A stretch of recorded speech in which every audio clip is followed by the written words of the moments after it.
सीता के स्तन, दांत, जांघें कैसी थी और माता पार्वती ने कितने वर्षों तक सहवास किया, उसके बावजूद भी वो गर्भवती ना हो पाई। ऐसी ही कुछ अटपटी कथाएं, कहानियाँ इस पुस्तक में मौजूद हैं, जिसका नाम है वाल्मीकि रामायण। गीता प्रेस गोरखपुर से प्रकाशित है ये। आइए देखते हैं कि इसमें ऐसी अटपटी बेहुदा कहानियाँ कैसे आईं। क्या वास्तव में ये वाल्मीकि ने ही लिखी थी या बाद में किसी षड्यंत्र के तहत इसमें घुसा दी गईं। वरना वाल्मीकि जैसे ऋषि इस तरह की भाषा का प्रयोग करें, किसी नारी के गुप्तांगों के विषय में चर्चा करें, यह संभव नहीं लगता। चलिए देखते हैं उन्होंने क्या कहा था। नमस्कार सनातनी बंधुओं, आज के इस एपिसोड में आपका स्वागत है। वाल्मीकि रामायण के बालकांड सर्ग नंबर 36 पृष्ठ संख्या 137 पर एक वर्णन है, बड़ा विचित्र वर्णन है। एक बहुत वृद्ध, बहुत बूढ़े ऋषि 14-15 साल के बालकों को ये वर्णन सुना रहे हैं। आप गौर कीजिएगा कि क्या ये उचित है कि जो अभी बालिग नहीं हुए, वयस्क नहीं हुए, उनको इस प्रकार का वर्णन, इस प्रकार की कहानी सुनाई जाए। पूर्व काल में माँ तपस्वी भगवान नीलकंठ ने उमा देवी के साथ विवाह करके उनको नववधु के रूप में अपने निकट आई देख उनके साथ रति क्रीड़ा आरंभ की। परम बुद्धिमान महान देवता भगवान नीलकंठ के उमा देवी के साथ क्रीड़ा विहार करते 100 दिव्य वर्ष बीत गए। 100 दिव्य वर्ष माना जाता है कि एक दिव्य वर्ष मानवीय 100 वर्षों के बराबर होता है, अर्थात इस तरह तो 36,000 मानवीय वर्ष बीत गए। कमाल है। 14-15 वर्ष की आयु के बालकों यानी राम और लक्ष्मण को विश्वामित्र ये कहानी सुना रहे हैं कि कैसे 36,000 वर्ष तक शंकर भगवान ने माता पार्वती के साथ संभोग क्रिया की। शत्रुओं को संताप देने वाले श्री राम इतने वर्षों तक विवाह के बाद उमा देवी के गर्भ से कोई पुत्र प्राप्त नहीं हुआ। यह देख ब्रह्मा आदि सभी देवता उन्हें रोकने का उद्योग करने लग गए।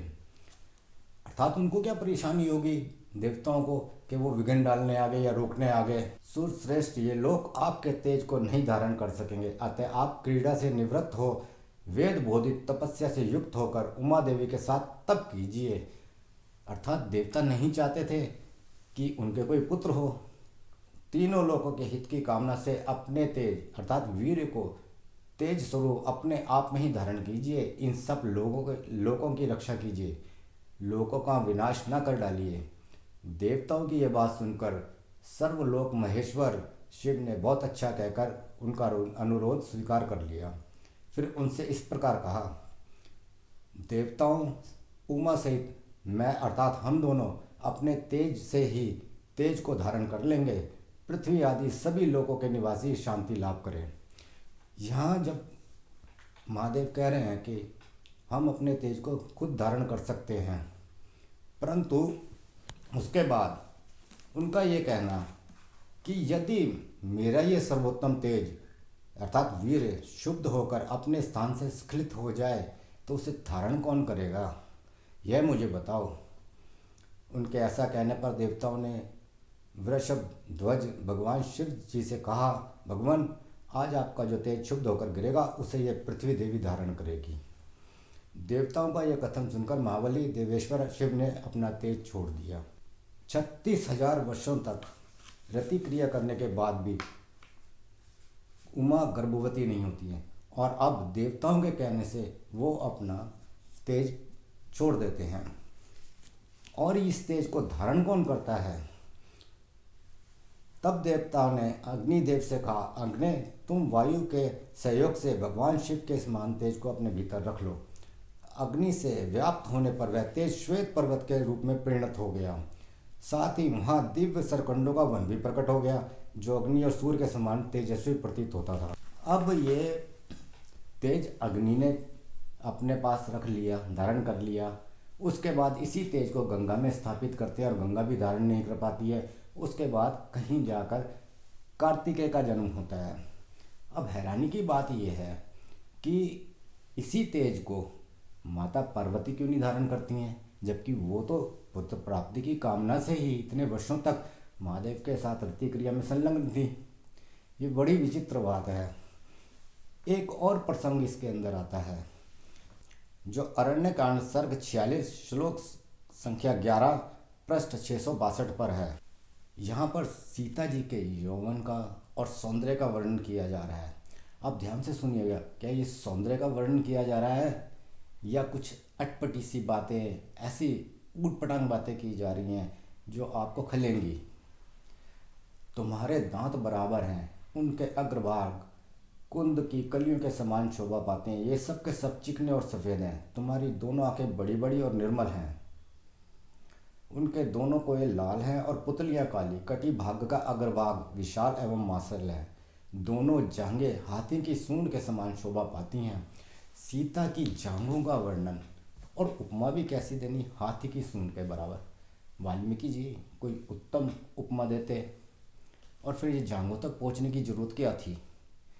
और ये किसके माध्यम से दिखा रहे हैं, आप तो ये रावण पे डाल देंगे, रावण पर्णकुटी में उसको देख रहा है, पर आप वर्णन कर रहे हैं, ऐसा वर्णन करने की जरूरत क्या है।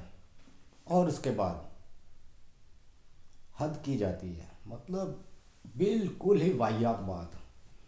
तुम्हारे ये दोनों स्तन पुष्ट गोलाकार परस्पर सटे हुए प्रगल्भ मोटे उठे हुए मुख वाले कमनीय चिकने ताड़फल के समान आकार वाले परम सुंदर और श्रेष्ठ मणिमय आभूषणों से विभूषित हैं। यहाँ सीता के स्तनों की बात की जा रही है, मोटे सटे हुए उठे हुए। ये किस तरह की उपमाएं हैं, ये सौंदर्य प्रदर्शन है या श्रृंगार रस के मर्यादा को भंग करते हुए कामुकता की ओर जा रहे हैं।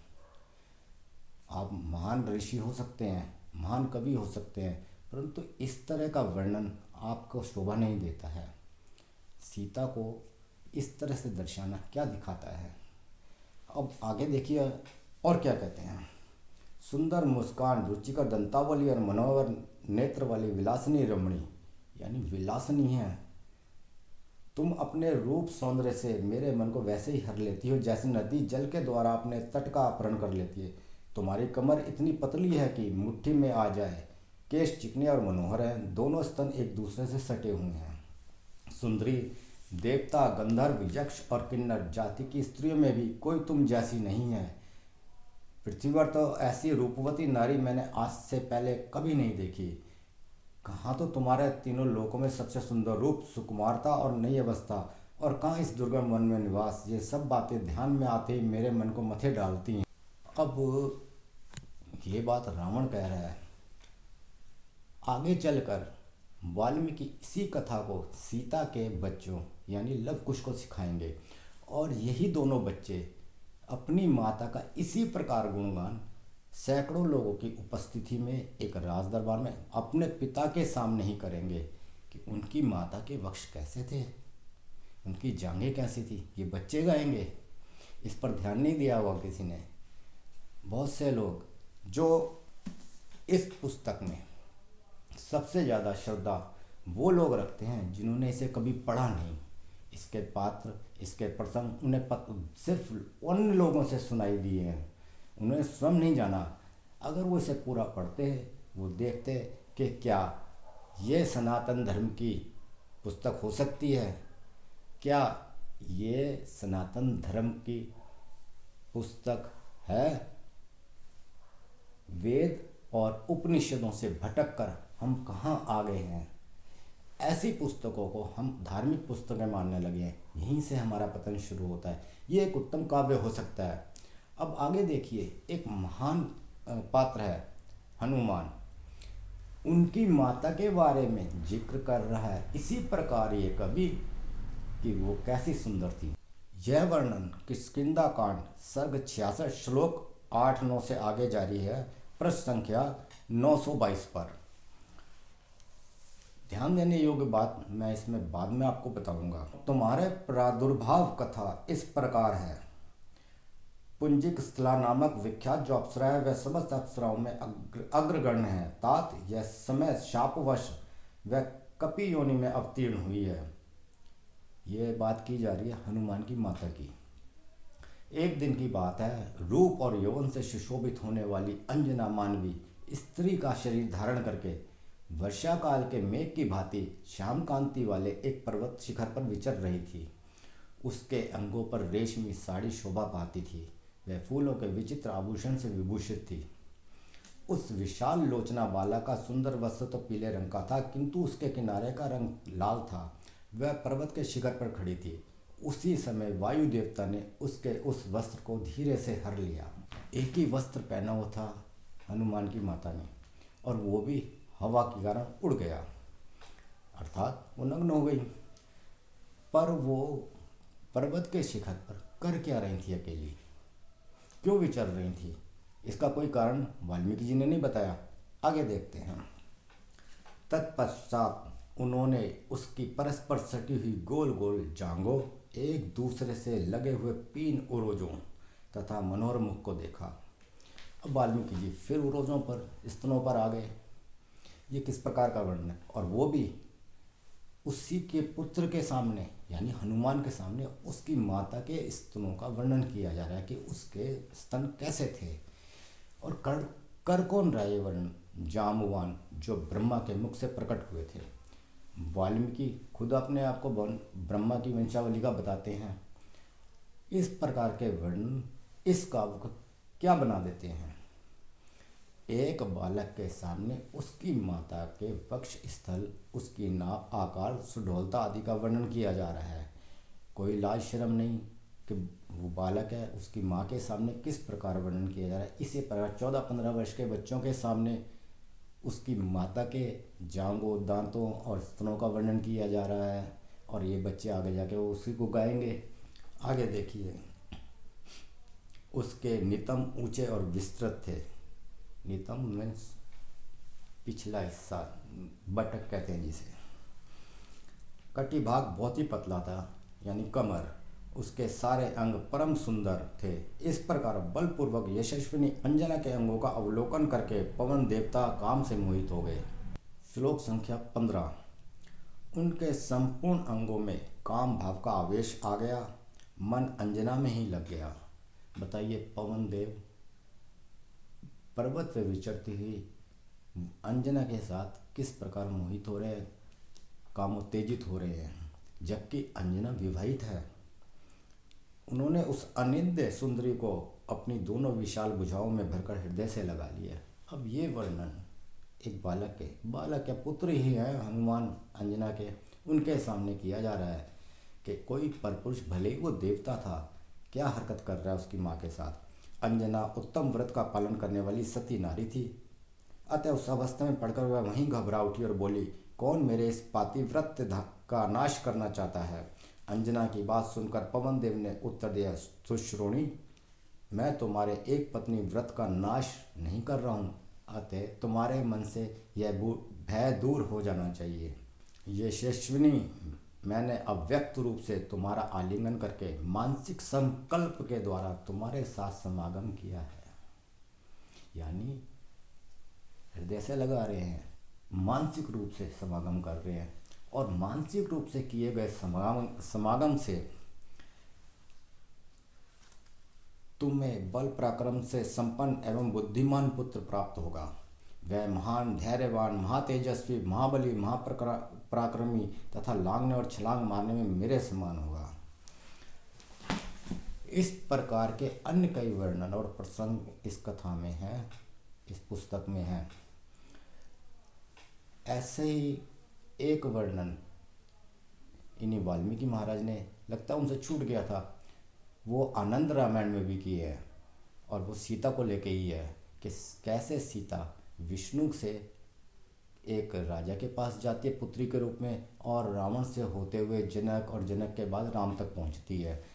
और ये सारा वर्णन या इस कहानी में जो जो कुछ छूट गया था वो शायद वाल्मीकि को याद आया होगा, तो उन्होंने सोचा चलो एक किताब और लिख लेते हैं कि मैंने राम को तो विष्णु का अवतार दिखाई दिया इसमें, परंतु सीता किसकी अवतार ये दिखाना भूल गए, तो उसका वर्णन उन्होंने आनंद रामायण में किया है।